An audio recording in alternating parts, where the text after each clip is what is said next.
telah melakukan perbuatan sebagaimana dakwaan penuntut umum dengan nomor register perkara PDS 03/2025 yang menimbulkan perbuatan kerugian keuangan negara secara nyata sebesar Rp675.109.313. Bahwa mengenai pengembalian dana hibah PMI Kabupaten Ogan Ilir ke kas daerah perlu diingat dan dicermati dengan baik bahwa sebagaimana ketentuan pasal 4 Undang-Undang Tipikor secara gamblang telah mengatur bahwa pengembalian kerugian keuangan negara atau perekonomian negara tidak menghapuskan dipidananya pelaku tindak pidana sebagaimana dimaksud dalam pasal 2 dan pasal 3. Dari penjelasan di atas, kami menyimpulkan bahwa pokok keberatan dan dalil tim penasihat hukum terdakwa pada eksepsi ini merupakan pendapat yang asal-asalan saja, dikarenakan ketidaktelitian dalam eksepsi ini. Selain daripada itu, alasan keberatan yang disampaikan oleh penasihat hukum terdakwa bukan merupakan materi keberatan sebagaimana tercantum dalam pasal 156 pendapat penuntut umum bahwa terhadap keberatan tersebut, tim penasihat hukum terdakwa gagal dalam memahami objek tindak pidana dalam Standard Direction yang didakwakan kepada terdakwa. Menurut A. Sutomo SH telah menyatakan bahwa dalam kenyataan banyak kejadian atau perbuatan pidana yang sudah berlangsung dalam kurun waktu yang lama dan perkaranya baru terungkap atau pelakunya baru tertangkap, sehingga para saksi termasuk terdakwa sendiri sudah lupa secara pasti kapan terjadinya suatu perbuatan pidana atau kapan terdakwa melakukan perbuatan yang melanggar hukum itu.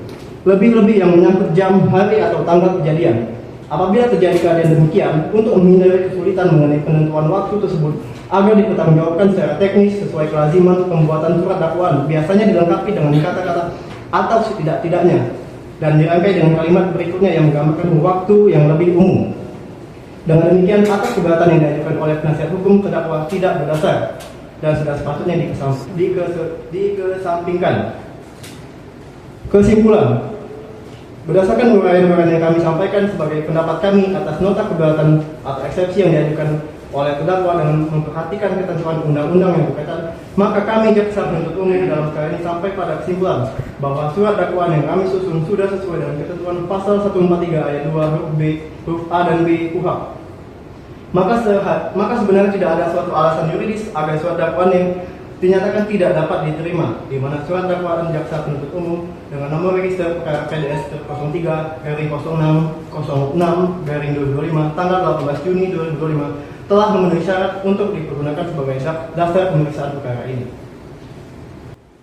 2. Menyatakan seluruh nota keberatan atau eksepsi terdakwa Rabu bin Hasan melalui penasihat hukum yang disampaikan pada hari Rabu tanggal 9 Juli 2025 tidak dapat diterima. 3. Menyatakan surat dakwaan nomor register perkara PDS 03/06/2025 tanggal 18 Juni 2025 telah memenuhi ketentuan pasal 143 ayat 2 KUHP. 4. Menetapkan sidang perkara atas nama terdakwa Rabu bin Hasan untuk dilanjutkan pemeriksaan pokok materi perkaranya.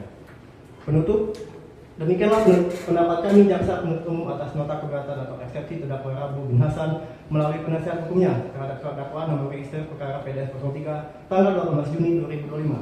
Dan atas perhatian serta penghargaan yang tinggi bagi jalan persidangan ini, kami ucapkan terima kasih.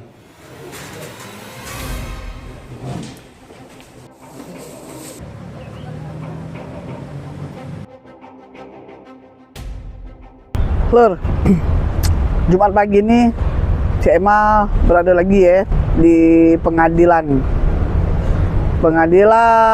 Negeri Palembang kelas 1A khususnya. Jadi mak nih, sebelum CMA nih ngoceh, CMA nak nginget ke dulu dan masyarakat ya.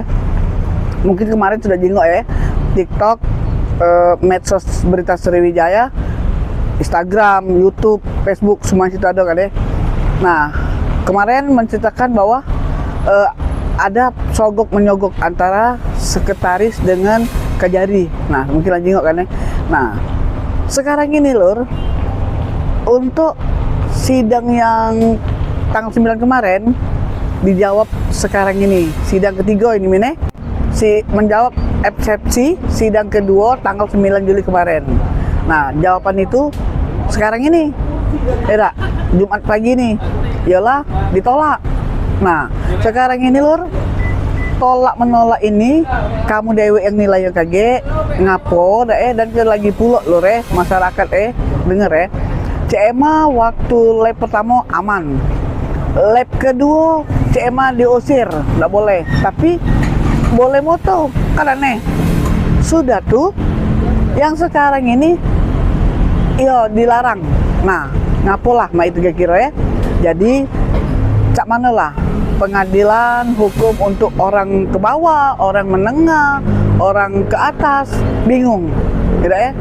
Jadi Cik Emma sebagai wartawan, sifat kami sebagai media tidak bela sano, tidak bela sini. Itu kuulang-ulangi lagi kan ya? Karena kami ini mencari fakta, bukannya mencari sok pintar atau tidak, menjalankan tugas yang sebenarnya sebagai wartawan. Kalau misalnya ada yang ini perlu dikonfirmasikan, kami kejar. Nah setelah kami kejar, kami cari mereka tidak dapat, tidak salah lagi kami. Nah sekarang ini dulurlah yang menilai dalam persidangan ini, khususnya masalah PMI Organ Hilir. Tapi ingat Berita Sriwijaya akan tetap menelusuri terus sidang PMI Organ Hilir ini. Di mana nih benang kusut merah ini, oke? Jangan lupa komen.